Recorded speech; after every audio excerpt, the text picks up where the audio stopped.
Luke chapter 5 here.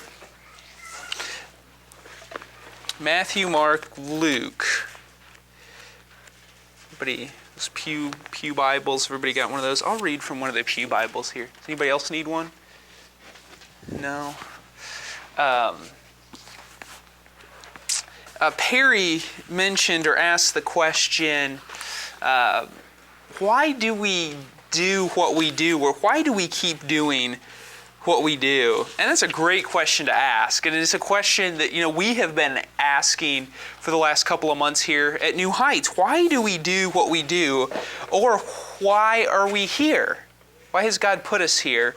What are some of the answers that we have come up with as a church? Why are we here? Everybody remember? Hope everybody remembers. Why are we here? Worship God and have fellowship with other believers. Okay, worship God, have fellowship with other believers.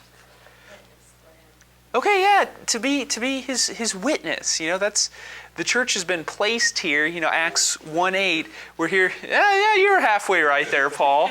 We've been placed here to be Christ's witnesses. Whether that's in Panama, whether that's in Farmington, no matter where we find ourselves, we can be Christ's witnesses. And then to the question, why do we do what we do? Perry asked.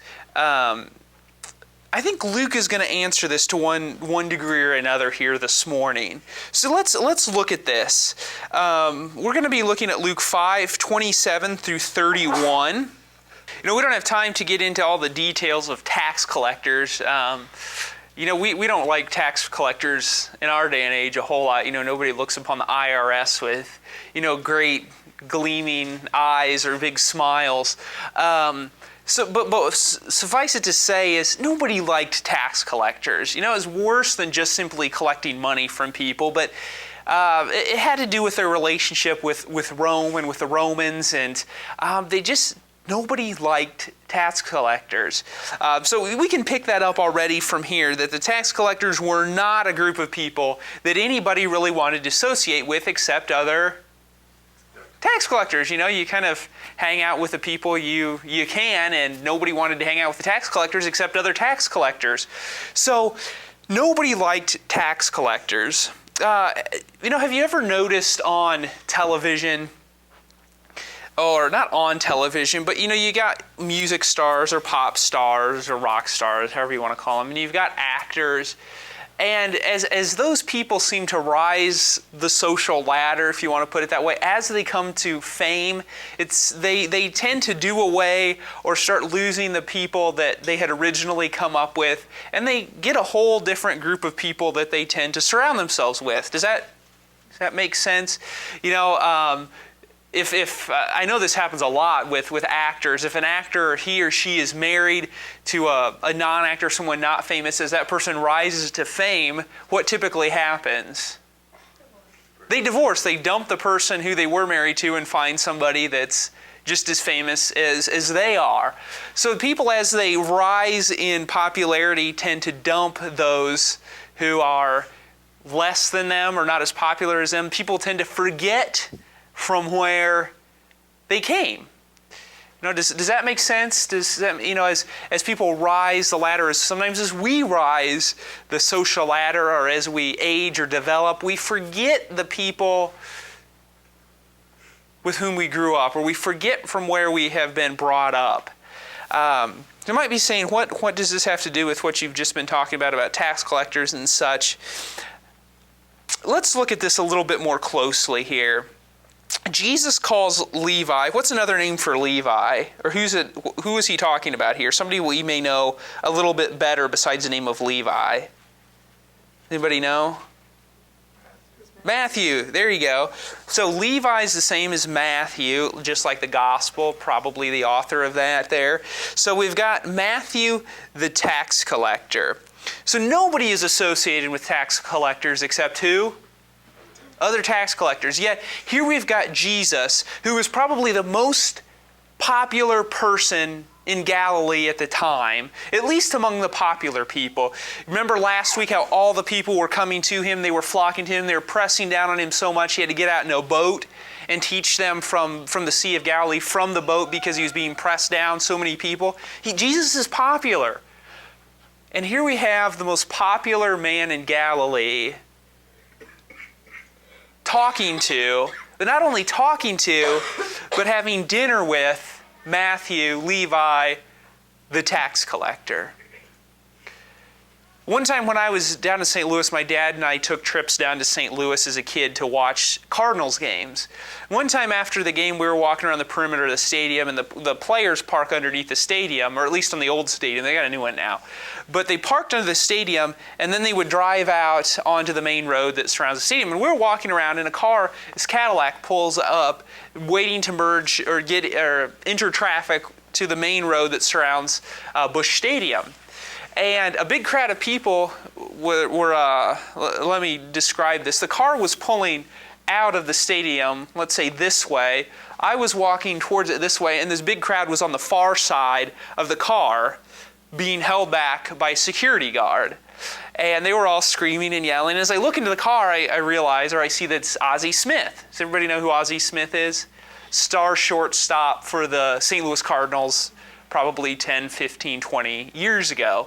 So as I look and see Ozzie Smith, it's like, wow, here's my chance to go. I happen to have a baseball with me and a pen, so I can go get Ozzie Smith's autograph and say hi to him. So I dart around the car, and as I'm approaching, the security guard that's holding this crowd of people back grabs me by the back of the collar. And he says, hold on, you're not approaching the car. So he's holding back this crowd of people with one hand and he's got me by the collar with the other. And Ozzie Smith has his window down, and he tells the security guard, no, it's okay. Let him come through. So the security guard let loose my collar. I got to go up to the car, talk to Ozzie Smith, and I got his autograph on my baseball. And at that point, Ozzie Smith could have probably said, hey, I need to merge onto traffic, go out there and lay down in the middle of traffic and stop traffic for me. And I'd have said, okay, Ozzie, I'll do whatever you ask me to do. My loyalty to Ozzie Smith at that moment was sky high because he took time, tell the security guard, no, let him through. He took time to talk to me and to sign my ball. And I think some of that is going on here with Matthew. A guy who nobody of Jesus' status or caliber is going to be spending time with a guy like Matthew, a tax collector. But Jesus does. Jesus takes time to talk to him. He goes over to his house for dinner. Who else is there at dinner with Jesus and Matthew? Other tax collectors. Who else goes and eats dinner with tax collectors besides other tax collectors? Nobody else is going over to their house. But Jesus takes the time to go over to Matthew's house and eat with him and share with him. Now, Jesus certainly gets some flack for it. And you wonder why. Why did Jesus go over there to eat at Matthew's house? Have you ever been over to somebody's house for dinner that you just rather not go over to their house? Whether it's your boss or maybe it's the in-laws or something. Don't tell my wife that. No, I get along great with my in-laws. I love going to their house. Maybe it's the pastor's house, you just aren't real comfortable going over to somebody's house for dinner. You just can't wait to get out of there. And once you do, you're gone, and that's over for another year, however long. Yet it doesn't seem that Jesus is operating on this level. He's got genuine interest in Matthew and his fellow tax collectors. It's not like Jesus is itching to get out of the house, but he spends time with them. And when the questions come, what are the questions that's asked to Jesus then after he eats dinner? Verse 30, what are the Pharisees and the teachers or the scribes, what are they complaining about? Yeah, what are you doing? Why is Jesus eating dinner with those kind of people? Why is he associating with those kind of people? He shouldn't be associating with that type of people. Prejudice was just alive back then, and it is now. I've had the privilege of working in all sorts of different jobs I've done white collar work with business, big business. I've done manual labor work, laid hardwood floors, put on roofs. I've kind of done the gambit. And it was always very uncomfortable working as a construction worker for someone who made several $100,000 a year and really didn't care at all about you except that you were there to do a job for them. And they weren't interested in talking to you. They weren't interested in anything. Just make sure you do your work and get out of my house when you're finished. On the other hand, I know what it's like to be in a business suit and go talk to somebody who hasn't time for anybody who doesn't wear a hard hat for a living. I've been in both of those positions. Polar opposites.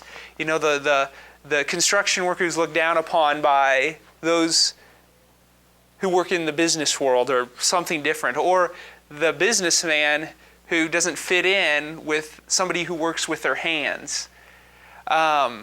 Prejudice is alive and well today, just as it was back then. I'm sure all of you, to one degree or another, have felt that tension in some aspect of your lives. We've been in positions where we just don't fit in.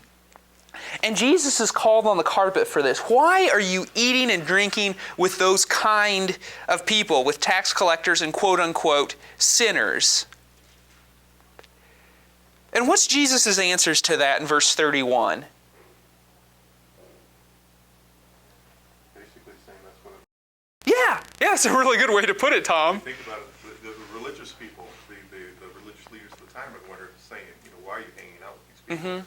Well, you guys are all hanging out with the righteous ones. I'm going to hang out with Yeah. the ones that need me. Yeah, who else is going to hang out with them? Yeah, and that's a really good way to put that, Tom, that, essentially Jesus comes down to, he says, it's not the healthy who need a doctor, but the sick. Who goes to the doctor? It's the sick. It's the ones who realize they're sick that need fixing that go see the doctor. Jesus says, likewise, it's the sinners who need repentance. Those are the kind of people that I have come to spend my time with, are the people who realize their need for me.